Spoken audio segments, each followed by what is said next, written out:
I'm sure most of you guys tahu kata-kata cloud kitchen atau ghost kitchen itu karena pandemi. Ya. I'm sure kalian waktu pandemi juga pasti pernah pesan makanan di GrabFood or GoFood.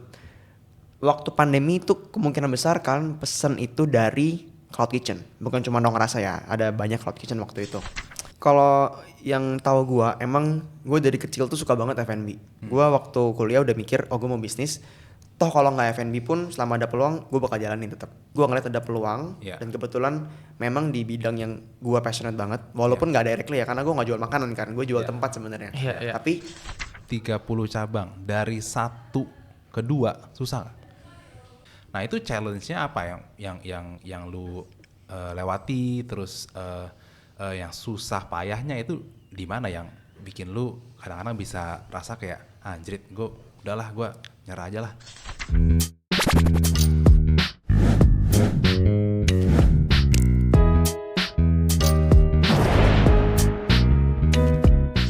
Halo semuanya, welcome back to Big Thinkers lagi, Big Things Ahead. Di sini gue Wilson, founder Lumino, dan ditemenin sama partner gue, Nathan. Hari ini kita kedatangan tamu Harvin Citra. Hai guys. Berikut dia adalah founder dari Ruang Rasa Cloud Kitchen. Udah punya 30 lokasi di Jabodetabek. Salah satu beberapa kliennya F&B brand ternama ya bisa dibilang, Mangkoku, Geprek Bensu, sama Sang Pisang gitu. So welcome bro di podcast hari ini. Gimana? Boleh tolong ceritain nggak itu Ruang Rasa dibuatnya karena apa, kapan, terus a little bit background about the business. Alright, thank you Big Thinkers for the opportunity. Saya Harvin, and it's true emang kita bergerak di bidang cloud kitchen. Jadi kita kalau tarik maybe 4 tahun yang lalu ya, kalau kita sebut cloud kitchen, nggak mungkin ada yang tahu. I'm sure 99% orang nggak bakal tahu apa itu cloud kitchen. Tapi I'm sure most of you guys tahu kata-kata cloud kitchen atau ghost kitchen itu karena pandemi. I'm sure kalian waktu pandemi juga pasti pernah pesan makanan di GrabFood or GoFood. Waktu pandemi itu kemungkinan besar kalian pesan itu dari cloud kitchen. Bukan cuma Nong Rasa ya, ada banyak cloud kitchen waktu itu. So the story is kenapa kita bikin cloud kitchen dan apa itu cloud kitchen. Ini tapi gue cerita dikit, gak apa-apa bro ya. Mantap. Waktu awal pandemi itu kan kebetulan gue waktu itu baru mau lulus nih. At that time kita kan angkatan COVID nih ya, angkatan pandemi. Waktu mau lulus, gue lagi skripsian. At the same time gue lagi bantuin temen gue nih. Temen gue at that time lagi bikin sebuah brand minuman. Nah, gue waktu itu kayak magang lah di tempat dia. Dan salah satu task gue adalah untuk mencari business development ya. Oke. Nah, waktu kita lagi building the business, one of the plan was to go into malls, masuk ke mall, masuk bikin booth, masuk ke office, gym dan sebagainya. Tapi as time goes on, COVID beneran terjadi nih dan kita beneran pandemic, nggak boleh keluar rumah. Jadi at that time teman gue bilang, Vin, lu coba cari tahu tentang cloud kitchen deh, karena I think itu way to go-nya tuh sekarang habis gini. Oke. Gue mulai research tentang cloud kitchen dan gue dapet at that time belum terlalu banyak cloud kitchen. Ada beberapa yang udah buka, tapi kendalanya adalah karena mereka ini cloud kitchen international dari venture luar masuk ke Indo. I think mereka nggak cater untuk UMKM. Nggak cater untuk yang lebih friendly lah untuk pedagang-pedagang di Indonesia. Padahal kita tahu restoran tutup, mall tutup. Nah ini mereka mau bisnis kemana lagi? They have to go to cloud kitchen. Tapi pertanyaannya adalah kalau cloud kitchen waktu itu harganya 10 juta per bulan, which means kan setahun 100 jutaan ke atas. Lah kan sama aja kayak buka ruko gitu. Sama kayak sewa, exactly. Gue nggak deny memang harga segitu lo dapet kitchen yang kualitinya top notch banget. But the question is, kebanyakan pedagang di Indonesia kan F&B ini UMKM dan nggak semua punya budget untuk bisa buka di tempat yang benar-benar bagus. I mean intinya kan mereka cuma mau dagang nih, mau jualan. Yang penting gue bisa masak, gue nggak ditutup sama pemerintah, gue bisa kasih makanan gue ke abang-abang Gojek, ke abang-abang Grab, and that's it gitu kan. Nah, karena waktu itu nggak ada, akhirnya gue bilang, gue udah ruko di Serpong waktu itu, udah lu buka di sana aja, bikin jadi semacam kayak cloud kitchen. Nanti gue divide jadi berapa section, sisanya kita bisa sewain ke orang lain, jadi kan lumayan gitu loh. Waktu itu kita mikirnya cuma sebatas lumayan lah sambil jual jus, and then kita bisa sewain tempat-tempat ini ke orang lain, ya jadi kayak food court gitu lah. But it turns out ternyata banyak banget yang mencari ini. Oke. Baik lagi karena kebutuhan. Kalau boleh ini Vin, kita tarik sedikit ke belakang ya. Konsep cloud kitchen tuh apa sih? Boleh dijelasin nggak? Jadi Oh cloud ya, kitchen boleh. tuh seperti apa modelnya? Jadi kan datang dari dua kata nih, cloud and kitchen. Yeah. Why is it called cloud kitchen atau ghost kitchen? Yeah. Karena pada dasarnya konsep ini tuh awal berkembang di India. Oke. Di mana orang-orang butuh makanan yang cepat, delivery yang murah, tapi mereka mau mengembangkan bisnisnya dengan cara tidak mahal. So lahirlah konsep cloud kitchen di mana dapurnya ini tuh ada, tokonya ada, tapi orang-orang nggak bisa dine in. Sebenarnya sesimpel itu sih. Oh jadi cuman kitchen doang? Sesimpel kitchen aja. Jadi istilahnya nih ya, kamu kalau di rumah jual makanan kamu nasi goreng mau di GrabFood, GoFood, ya rumahmu jadi cloud kitchen. Gitu. Cuma ada yang komersial, ada yang ya individual gitu. Berarti itu ibaratnya kayak dapur only, emang orang nggak bisa makan, tapi istilahnya online food itu bisa datang buat ambil pick up Bisa. order. Iya. Main purpose-nya cuman orang either mereka datang pick up customer langsung atau lewat aplikasi. Oke. Which is driver-driver yang ambil kan. Noted.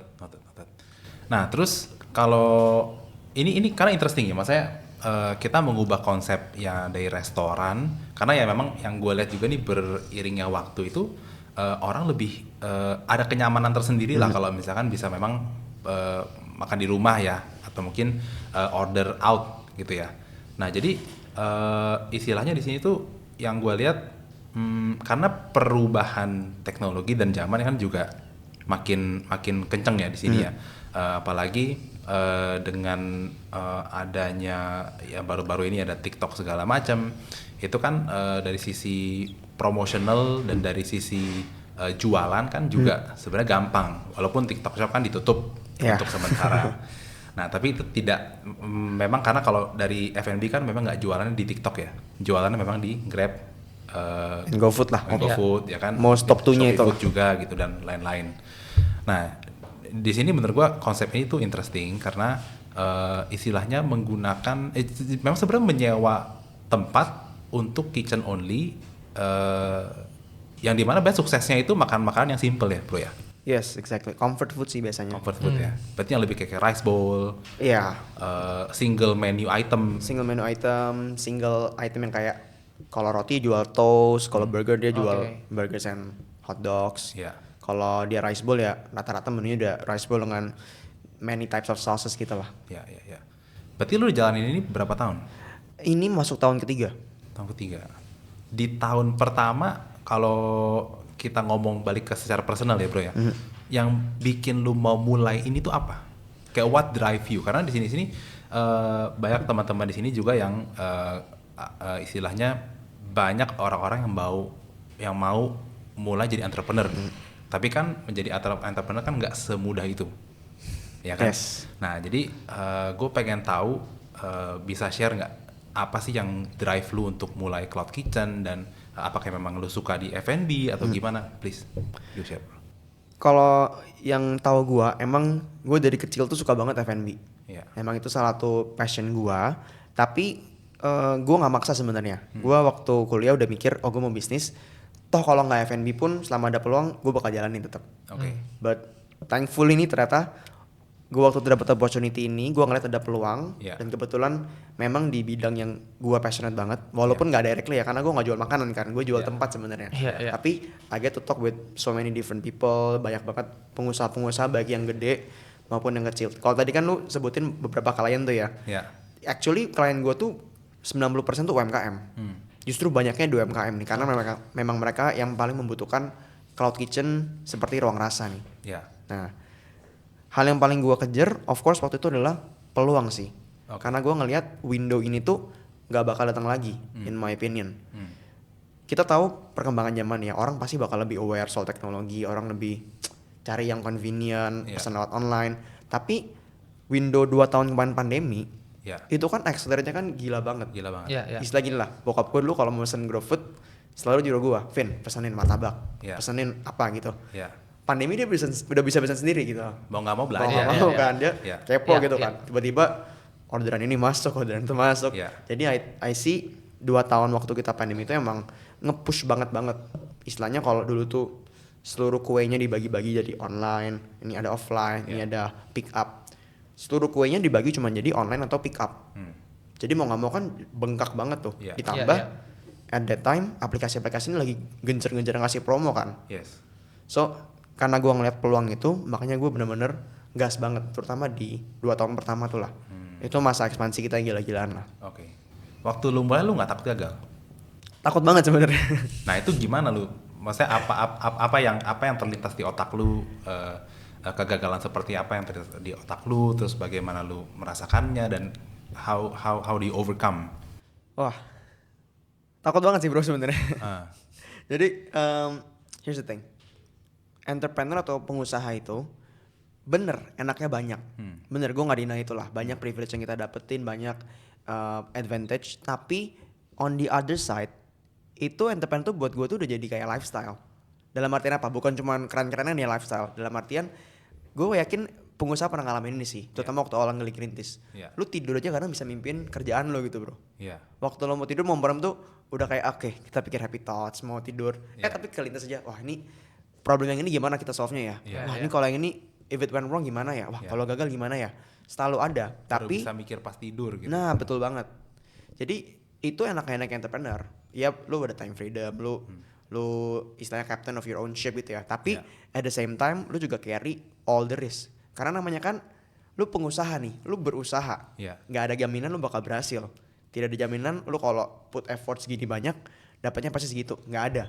Kadang bisa lu masukin semua kemampuan yang lu ada dan tetap gagal tuh bisa jadi kan.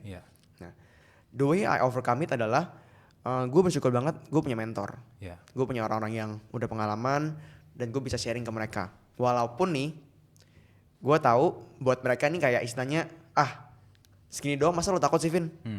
Apalagi waktu awal baru mulai kan, baru jalanin 1 cabang, ada masalah ini, gue udah istilahnya kayak komplain ke dia, kayak curhat, wah nih gue takut ini, takut itu, ada masalah ini, masalah itu. Tapi emang the thing is, lu tuh kayak main game sih. Emang dari level 1, selesain dulu levelnya nih. Karena masalah lu hari ini sama tahun depan, kalau lu terus berkembang, itu udah beda jauh banget. Dan the only thing yang bisa bikin lu keep on going adalah lu ingat lagi nih tujuan awal lu mulai bisnis itu apa, what's the end goal, dan terus tanamin di otak tuh. Setiap lu down, kalau gue personally gue spend every Sunday biasanya tuh gue pasti menyendiri, gue ke coffee shop lah atau gue ke cafe, gue refresh mind aja kayak gue reflect minggu ini ada masalah apa, and then gue mau perbaikinya gimana. Terus ingat lagi nih plan gue buat 3 tahun ke depan apa, buat 5 tahun ke depan apa. Nah itu kan jadi apa ya kayak memicu motivasi lah. Motivasi, celebrate small victory aja. Celebrate small victory dan bikin rencana supaya baik lagi kan itu kan kita berusaha ya, ada resiko. Tapi sebisa mungkin kita bisa kalkulasi resikonya seberapa besar dan bikin contingency plan buat itu. Nah, minimal lu bisa tenang dikit, walaupun gue yakin ya tidak ada yang hilang 100%. Keraguan itu tuh pasti ada, and it's a good thing gitu loh. Jadi lu nggak reckless, lu nggak semata-mata berani take every risk, nggak ada takutnya ngelakuin ini ngelakuin itu, lu malah jadi nggak terkontrol. So I think ragu itu bagus selama ada batasnya. Ya jadi bagian dari risk management. Betul banget. Yap. Nah, waktu kan 30 cabang sekarang bro. 30 cabang dari 1 ke 2 susah gak? Challenge apa yang yang lu pernah face? Ini kan F&B industri ini selalu evolving. Apalagi kalau kita ngomong 1 cabang ya udah lah ya, maksudnya istilahnya ya udah cabang itu aja. Tapi ini kita ngomong 30 cabang bro. 30 cabang dengan industri yang selalu evolving, fast moving juga ya bisa dibilang ya. Nah itu challenge-nya apa yang lu lewati, terus yang susah payahnya itu di mana yang bikin lu kadang-kadang bisa rasa kayak anjrit gue udahlah gue nyerah aja lah. Ada nggak momen kayak gitu? Ada banget. Jadi kalau di story gue ini, partner gue waktu itu yang which is mentor gue juga, dia udah bilang bahwa Vin, lu window-nya nggak panjang nih, lu ekspansi gila-gilaan mungkin cuma 2 tahun ke depan. Jadi ya udah lu do or die, lu gaspol lah istilahnya, you do your best, you give everything selama 2 tahun ke depan ini. And I did that. Selama setahun itu paling susah memang tahun pertama sih. Kenapa? Karena pada dasarnya waktu itu kata-kata cloud itu masih samar banget, orang banyak nggak tahu. Jadi gue gue bukan cuman kayak ngejual produk yang gue bukan jual nasi goreng nih, gue jual produk yang harus gue jelasin dari awal. Cloud Kitchen itu apa, gimana caranya kamu bisa bikin bisnis dari sini, gimana caranya kamu kalau join ke tempatku nih, kamu gak bakal rugi, atau misalnya you can make a business nih dengan cara join di Ruang Rasa. So it's very very challenging. Lebih challenge lagi adalah setelah udah mulai pada tahu nih, kompetitor mulai muncul di mana-mana. Apalagi waktu 2 tahun awal itu kan bener-bener gila banget lah Cloud Kitchen waktu itu. Gue bisa hitung brand Cloud Kitchen waktu lagi peak-peaknya itu bisa ada kayak 60 brand Cloud Kitchen di Jabodetabek. So the competition was crazy. Cuman gue bersyukur karena emang gue mulai di awal dan gue growth-nya cukup rapid. Jadi gue punya advantage di sana. Karena emang gue realize Cloud Kitchen ini adalah siapa yang punya spreadability paling besar itu yang bakal bisa survive, dan emang proof-nya seperti itu. Spreadability jadi maksudnya untuk bisa menjangkau banyak daerah juga. Yes, betul. Karena let's say lu klien gua nih, lu punya produk misalnya nasi goreng deh ya. Nasi goreng lu enak nih, terkenal. Lu buka di Gading Serpong let's say. Laku. Lu pasti mau expand bisnis lagi dong. Dan you go to Ruang Rasa gitu loh. Karena apa? Ruang Rasa di Jaksel ada, di Utara ada, di Pusat ada.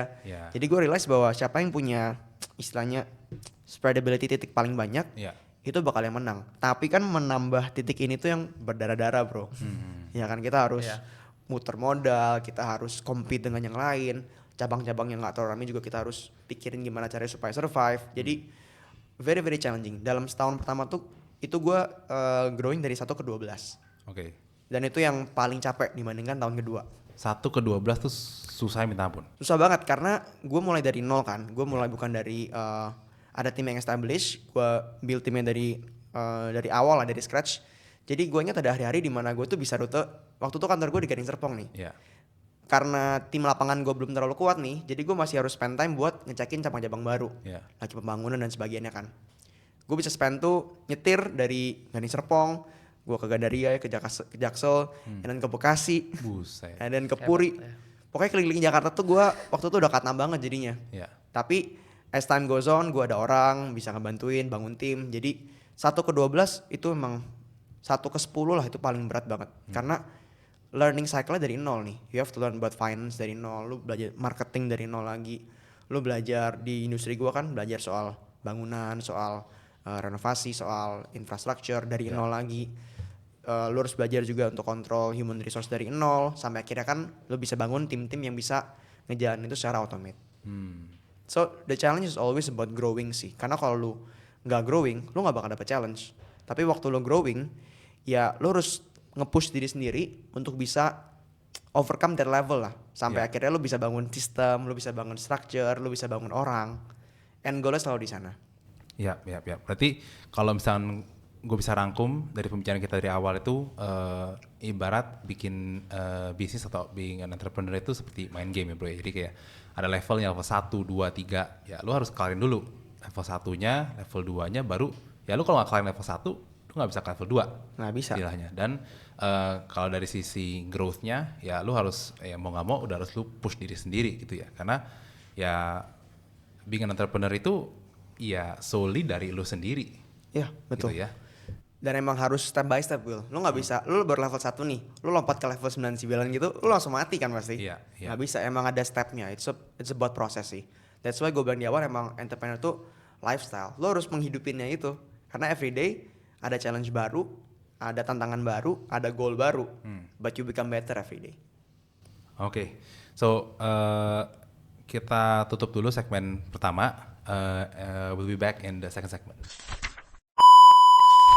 Lu punya resep yang killer nih, lu punya ide branding yang bagus, jual. Lu daftar ke aplikasi kan gratis, basically. And then waktu lu mau expand, nah you look at the options kan. Kalau online aja lu udah bagus, lu buka di Cloud Kitchen is a very good idea. Gue gak bilang buka di mall tuh jelek ya, itu bagus juga. Tapi baik lagi, modalnya beda, tuntutan omsetnya juga beda pasti. Risiko bikin dia juga pasti. Risknya lebih besar. So I think. Terus itu lu bantu, itu kasih tip atau mungkin tuh juga ada yang lain juga? Ada, biasa kita bantu connect ke beberapa food blogger yang kita kenal.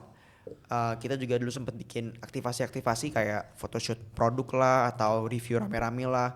Tapi ultimately I think bantuan terbesar ya dari ngobrol sih. Gue ngelihat banyak sekali bisnis tumbuh dan jatuh gitu.